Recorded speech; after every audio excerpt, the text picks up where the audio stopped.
How can both vegans and carnivores back up their claims with scientific data?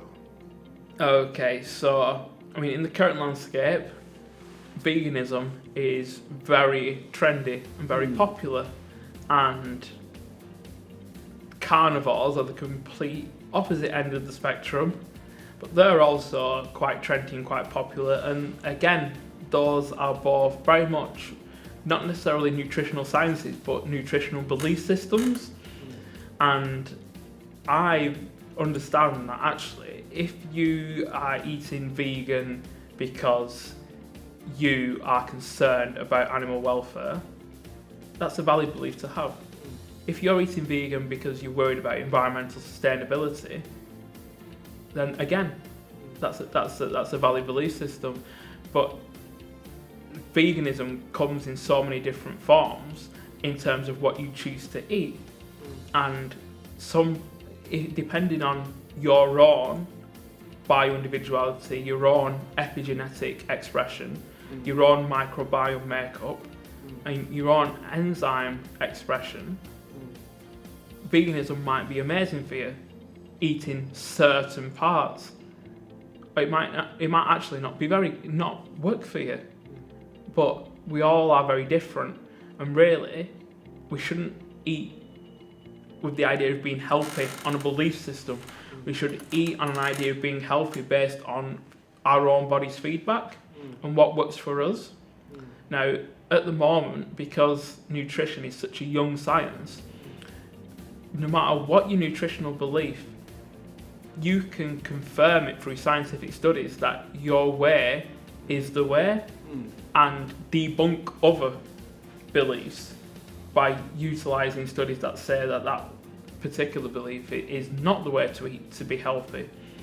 And it's very dangerous because nutrition is such a young science that actually the studies that both confirm and debunk all the different big popular eating beliefs, which means that you can cherry pick the studies to confirm what you believe and to disprove what you don't believe.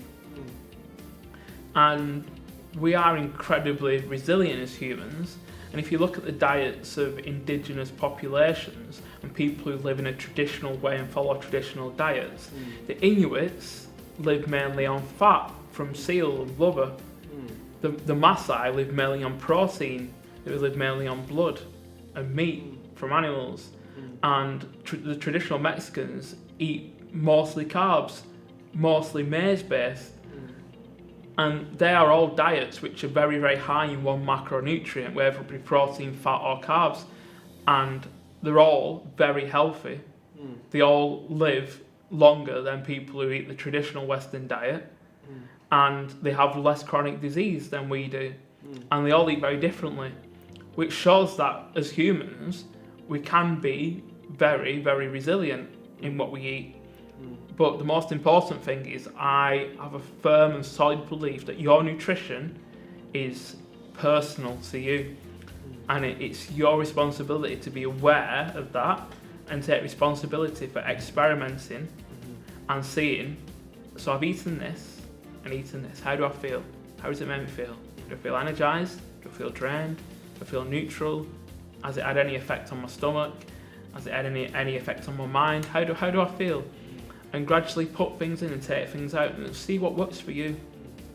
I would never suggest to anyone eliminate certain food groups or certain parts just because you believe that they shouldn't be eaten. Unless you have beliefs outside of food, outside of health. Because that for me is, it shouldn't be looked at as a belief to be healthy. It should be looked at as an experiment to be healthy and to find what works for you personally.